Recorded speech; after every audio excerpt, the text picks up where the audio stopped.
I'm the kind of person who tries to get to the bottom of things in the world because it gives me a false sense of control. Like I'll be able to influence what'll happen next if I have a big, overarching idea of how the world works. Unfortunately, once in a while, life throws a bowling ball through my window and absolutely shatters my comfortable reality, along with any notion that other people are moving through life with the same idea of normality that I adhere to. Every day on social media, I'm being presented with people who are acting way out of the bounds of what is commonly deemed as acceptable behavior. And this is only what others have managed to get on film. One of the most memorable incidents I've come across, though, was while looking back at the Rachel Dolezal fiasco. I made the mistake of thinking I knew the whole story, but as it turns out, I didn't even know the weirdest parts of it. Hey, what's up? It's Wellboy, and my mind has been completely unraveled.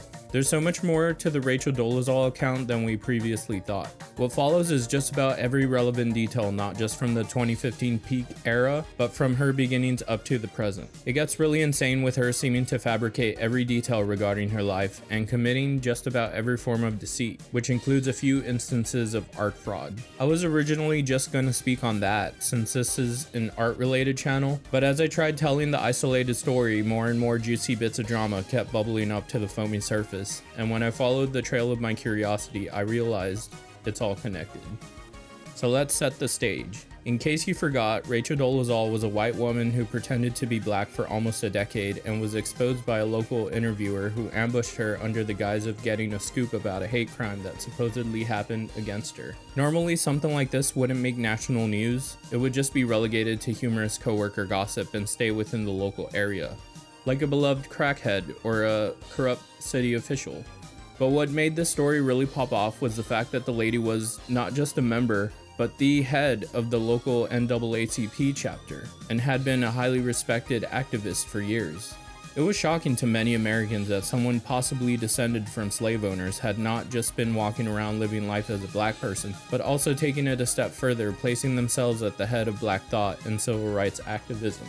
The drama didn't end there because Rachel went on national television digging her heels in the ground and reaffirming to us that she did nothing wrong. And more importantly, that she is a true African American soul, cursed to spend its corporeal life within the body of a white woman. Could you think of anything more cruel? Have you no compassion for the sister born with a severe melanin deficiency? America answered these delusions with unmitigated laughter and mockery. It was as if this woman's words set off a cultural nuke that swept the nation with its radioactive absurdity. Within the span of a few days, Rachel Dolezal became a household name, an object of ridicule, and the subject of running jokes that lasted for months. Angela Merkel, sit down. We all know this lady right here was a real person of the year for 2015. But how did it get to this point? What circumstances came together to create an idea of self so seemingly removed from observable fact? Let's start at the beginning. Country roads take me home to the place I belong. On November 12, 1977, Ruth Ann and Lawrence Dolezal gave birth to a baby girl they named Rachel Ann Dolezal. There was also an older brother named Joshua Dolezal. When Rachel was a teenager, her parents adopted 3 African American children and 1 Haitian child. Their names are Isaiah, Esther, Zachariah, and Ezra. Dolezal told reporters that she was born in Montana and lived in a teepee. She also hunted for food with her family using a bow and arrow. On family game nights, everyone played chess using lima beans. When I heard her say this, alarm bells started ringing in my head, because how are you supposed to differentiate the chess pieces if every single one of them is a lima bean? And how do you keep track of whose pieces are whose on the board if they're all the same color? But that's besides the point. Rachel Dolezal says that growing up, she drew herself using brown crayons instead of peach crayons, going on to tell everyone that she lived with her family in South Africa. If all that sounds like it's within the realm of possibility, she also said the Redeemer Jesus Christ the Messiah is listed as the witness on her birth certificate. Can you believe that the Son of God showed up in person to watch over Rachel's birth? Me neither. Rachel told Eastern Washington University newspaper, The Easterner, that her parents used to punish children with an object called the baboon whip. This was supposedly an implement they used to ward away the baboons on the African savanna. She compared her alleged punishment to the punishment suffered by black slaves. They would punish us by skin complexion, Dolezal reportedly told the Easterner. Here's what her parents had to say. Dolezal's mother said that she and Larry lived in a teepee for a while in 1974 when they were first married, and 3 years before Dolezal was born. That was the end of living in the teepee, Ruth Ann said. Rachel did not use bows and arrows to hunt for her own food, and she never lived in South Africa. Ruth Ann said that she, Larry, and the younger adopted siblings moved to South Africa in 2002 and lived there until 2006. Larry was stationed there as an employee of Creation Ministries International, a young earth creationist organization. It is a Christian fundamentalist religion if you weren't aware. Rachel did not even ever visit us in South Africa, Ruth Ann said. Now we are getting two different stories with the facts being agreed upon to a certain degree. It seems that the parents aren't denying certain aspects of Rachel's story, just disagreeing on whether or not she actually lived the life exactly as she claimed. We're gonna put a pin in this for now, but keep these two narratives in mind as we move on. I can transform you, I can transform you, I can transform you, I can transform you, I can transform you. According to Rachel's brother Ezra, Dolezal began changing her appearance around 2009 when she began using hair products that she'd seen Ezra's biological sister use. According to brother Zachariah, it started with her hair. Then she'd probably have a little darker tan. It was very progressive. In 2010, she got a job at Eastern Washington University where, according to her, she was a professor teaching the subjects the Black Woman's Struggle, African and African American art history, African history, African American culture, and intro to Africana studies. She began darkening her skin and perming her hair in 2011. With her facade complete, she begged her brother Ezra, "Don't blow my cover." I love this quote because it's like she sees herself akin to a secret agent on a very sensitive mission. But if this quote is accurate, it shows the awareness of what she is doing is wrong, or at the very least be met with a very negative reaction. Sometime in the early 2010s, she became a prominent local civil rights activist. Then, in May 2014, she was appointed to the chair of the Office of the Police Ombudsman Commission in Spokane, Washington by the mayor himself. This office was essentially a police oversight committee so she could hold the police accountable when her fellow African Americans were mistreated. She was really rising up the ranks in the local activist community, all while maintaining the front that she was a woman of color. I wonder if she ever thought about the day she'd be found out and this whole act would end. But many ask, how was she able to gain this position? Aren't there ways of finding out if someone's telling the truth about the background? Well, during the applications process for the committee, the community didn't want strict background checks, so they wouldn't deter applicants who may have had a misstep or two in their past. And while race was said not to be a formal criteria for selection, it was, on some level, taken into account. On the application for the Oversight Committee, there is a section to declare ethnicity. On Dolezal's application, she checked the box that said she was 2 or more races, and she indicated that she was white, African American, and Native American. My speculation is that this was a way for her to brush off anybody who questioned her blackness. Like, hey, you look kinda white. And she could just say, well, I'm actually part Native American. But that's just personal conjecture and has no basis in reality outside my imagination.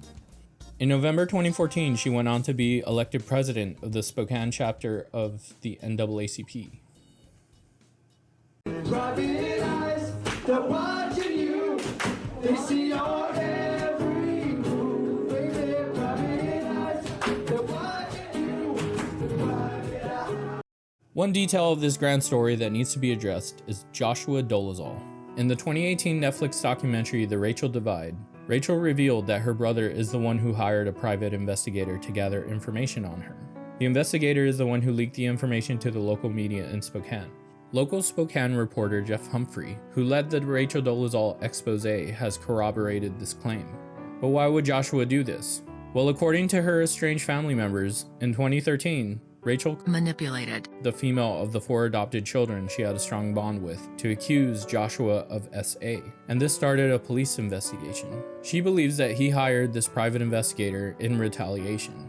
It's important to note that Rachel's parents never believed these accusations due to the fact that Rachel was a chronic liar.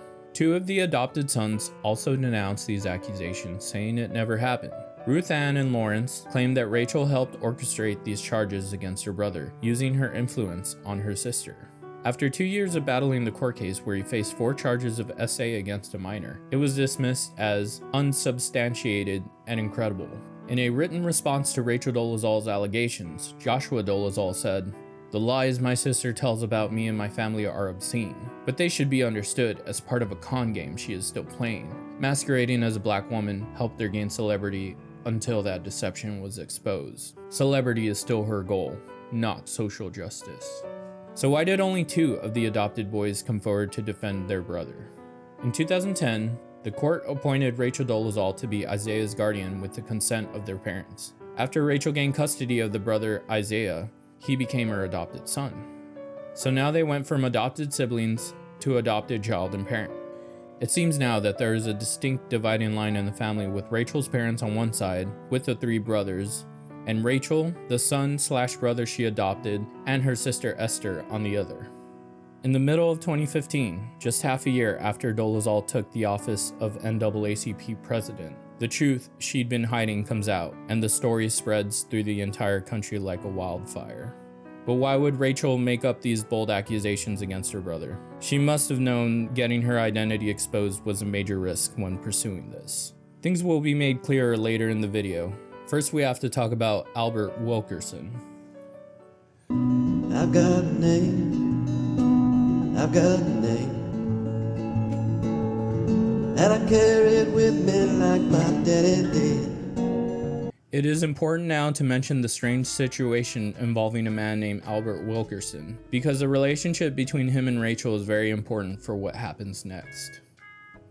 In January 2015, a photo of Dolezal and a black man appeared on Spokane NAACP's Facebook with the caption, "President Dolezal's father announced today he will be coming to town for January 19th ribbon cutting ceremony for the NAACP office, and is expected to speak at the 7 p.m. MLK Tribute membership meeting." The man in the photo is Albert Wilkerson, a black man who lived in North Idaho and volunteered at the Human Rights Education Institute several years ago when Dolezal was in charge of the organization's education programs. In a February 2015 issue of The Easterner, Dolezal told a reporter that the man who raised her with her mother, Lawrence Dolezal, is her stepfather. Dolezal's mother said that she never met Albert Wilkerson, and Rachel does not have a stepfather.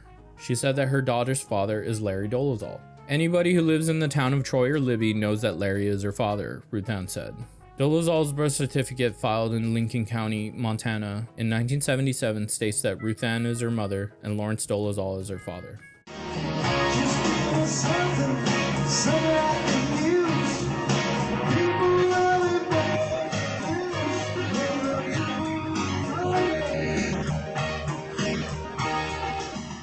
On June 11, 2015, KXLY reporter Jeff Humphrey conducted a sidewalk interview with Rachel Dolezal, where he wanted to ask her about the recent hate crimes she had been dealing with. He initially asked her about the rope Rachel found in her yard. She says it looked like a noose, so she had filed a police report. She clarifies that it was her son who first noticed it while he was picking strawberries in their raised garden.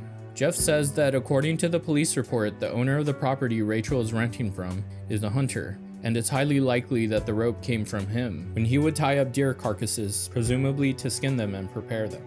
Rachel says, "Well, the only place I heard that information is from your website, so I don't know about that."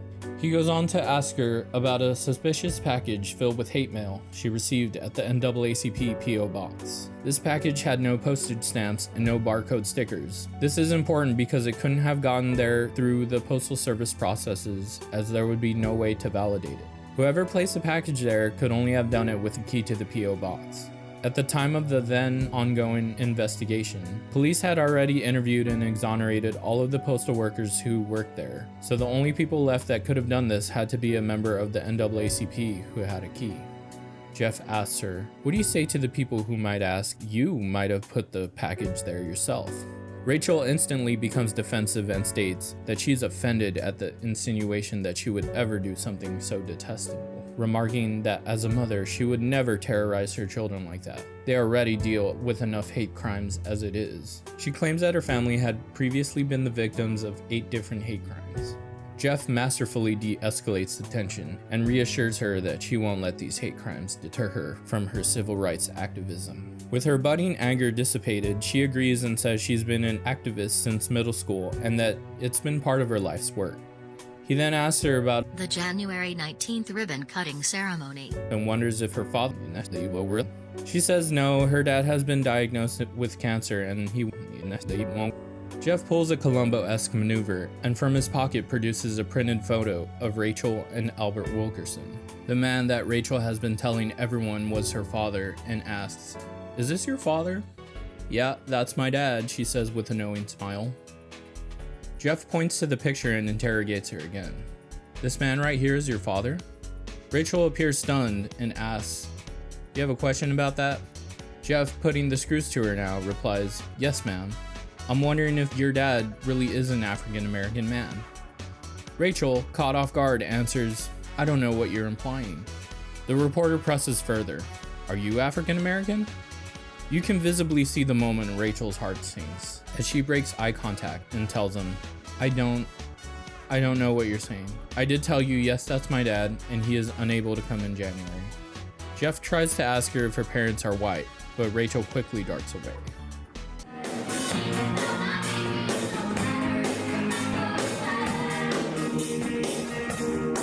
Shortly after this interview, the Spokane City Council opened a misconduct investigation regarding the truthfulness of Rachel Dolezal's police commission application, and on June 18, 2015, they reached the conclusion that she did, in fact, abuse her position, and voted unanimously to remove her from it. She then, like Richard Nixon, resigned from her position as president of the NAACP Spokane chapter before she could be formally ousted. It is with complete allegiance to the cause of racial and social justice and the NAACP that I step aside from the presidency and pass the baton to my Vice President, Naima Quarles-Burnley, Dolezal said in a statement. She was also quickly ejected from her job as a part-time instructor at Eastern Washington University, and despite never having been a professor, she still gives herself the title professor on several websites.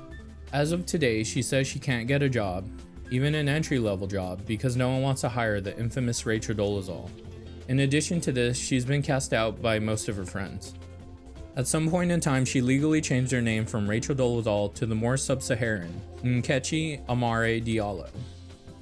In March 2017, she released a memoir of her experiences titled In Full Color: Finding My Place in a Black and White World. It didn't sell well. In 2018, she was in the news for being charged with welfare fraud. A few months ago, she was making headlines again after being fired from her elementary school teaching job because she has an OF account. I support sex work, but not when you also teach elementary.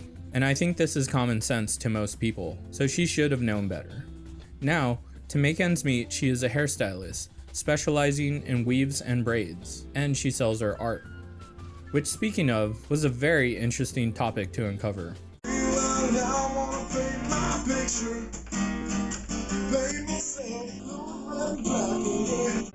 Now that we're all caught up on the history, let's talk about Rachel's art. Most aren't aware that before she was known as the Caucasoid NAACP president, she initially got her start in art. And if you were looking at her art, not knowing who created it, you'd assume the artist was black. So much of the things shown are about the black experience. There are only black faces, images of black bodies, and sometimes these people are dressed as slaves or tribespeople, and in other paintings, there are also landscapes of the African savanna. This upsets many people due to the fact that Rachel is white. Duh. I've seen people going so far as to say she's committing artistic blackface. That being said, the quality of her art is undeniable. She has a master's degree in art, and looking at some of her paintings objectively, they display exceptional skill. It's unfortunate then that she uses these skills to personally portray a struggle she isn't struggling under, and in a sense, deceive unsuspecting viewers into believing this art comes from a voice that belongs to a person of color. At first, I was unsure how I felt about this, because I think everyone should be free to use elements of art from other cultures, even if you are far removed from it, and even if it's just for aesthetic purposes. My opinion is art styles should not be gatekept or segregated, and can only benefit art as a whole by mixing and finding similarities between influences, instead of pleasing purist sentiments. I truly don't see how this can in any way diminish other cultures as long as it's done respectfully. I think the problem I really have with Rachel's art subjects is that, in my opinion, this isn't being done respectfully. Because even though you may connect with these motifs on a deeper level, it still isn't right to make it seem like you come from that background, just so you can have legitimacy. There are plenty of white people who've achieved recognition in the black community because they're talented, and didn't feel the need to make themselves out to be something they're not. Her website doesn't do her any favors because it seems that even though she isn't overtly claiming African American identity anymore, it's still really stretching the bounds of what would be acceptable and unacceptable for her to claim. And it's stuffed with half-truths that include leaving out a lot of information that would make her past indiscretions look not as bad as they are. Let's briefly look at some of the things she wrote about herself. As someone who wasn't born visually matching the cause of racial and social justice, her fight against oppression and racism has met opposition from both sides of the color line. In this line, Rachel makes herself out to be the Quetzalcoatl Haderach of discrimination because not only do white people dislike her, but black people dislike her as well. Still, she fights for social justice like some kind of racial daywalker. Rachel's journey began in a teepee on a mountainside in Montana, where she grew up without access to traditional art supplies and created with elk hide, eggshells, recycled magazine newspaper, and other found materials. Rachel, still with the teepee story, tells us how she used junk around the house for arts and crafts, like every other kid, but makes it seem like she was a feral child who could only express themselves through scourging Montana's wasteland for scraps of trash. If only she could have had access to $1.50 colored pencils or a $5 set of paints. But let's be real, she probably had that stuff when she was younger. Remember, she told Matt Lauer on the Today Show that she drew herself with brown crayons. I would also take a bet that they were real deal Crayola and not that crappy rose art. But I guess you do have to sell yourself as an artist, so we can let that part about using uncommon materials slide. Feelings of isolation and rejection characterize Rachel's childhood and continue to influence much of her mature works, with most of her figurative paintings depicting a solitary figure rather than a subject belonging to a group or a community. Here, what I personally see is that Rachel is distancing herself from the fact that a large majority of her paintings involve black people and culture. Instead, she's saying, well, actually, because there's usually only one person in my painting, it's more about loneliness. Don't pay attention to the other Don't pay attention to the other recurring motifs in my art. Rachel Dolezal earned her MFA summa cum laude from Howard University and has lectured as a professor of art history and black studies at Eastern Washington University, North Idaho College, and Whitworth University. Rachel is still publicly calling herself a professor, despite the fact that Eastern Washington University released a public statement that said, while she may have been a part-time instructor, she was never granted the rank of professor. She served as chair of the Office of Police Ombudsman Commission, overseeing police accountability and justice in law enforcement in Spokane, Washington, and was president of the Spokane NAACP before her personal identity was publicly criticized. Well, that's one way of putting it. It's no surprise to me, I am always better than me. Driving now and then I kick the living shit out of me. In 2020, artist Hamishi Farah held an art exhibition named Antagony that asked the question, what subjects are appropriate for which artists? This is a great subject for an exhibition, and it's a question that should be explored. In the exhibition, 5 works of Rachel Dolezal's were put on display alongside Farah's own works. One of these artworks is an acrylic on canvas piece titled Black and White Cookie. In this painting, she's wearing a head wrap and has just taken a bite out of a black and white cookie. In case you missed the very subtle symbolism, she bit the cookie right in the middle. Get it? Because she's black and white. I think the metaphor would have worked better if she painted a picture of herself eating one of those plain coconut snowballs, because it's white on the outside, black on the inside. But if you look at its core, it's white again. The rest are charcoal on paper artworks. This one was titled Drowning during the exhibition, but on Instagram she called it Swimming with Sharks. The painting depicts herself in chest-high water, with shark fins in the background. This artwork is also ironically symbolic of her problems because the sharks, that look more like dolphins in this picture, obviously represent how the media and the nation is attacking her. It doesn't look like she's actually drowning or being attacked. She's not splashing around or gasping for air. She just looks like she's dealing with a headache. Now, I don't like to bash other people's art unless there's a good reason, like their copy. Hey, I've seen this somewhere. In Banished, she draws herself in front of an electric fence. This, I imagine, represents how she's been fenced off from the black community and missing a part of herself that she hungers to gain back, sorry. The other two artworks are a genuinely sweet picture of her kissing her son on the cheek, and a selfie. One last thing I'd like to mention that's just a small notable event in Rachel's art career. In 2020, a comedian named Neil Brennan gifted an original Rachel Dolezal painting to slap victim Chris Rock. And Chris liked it enough to hang it up in his house. So I guess her art is now considered a novelty gift in some circles. But now let's move on to the subject of Rachel's alleged art plagiarism.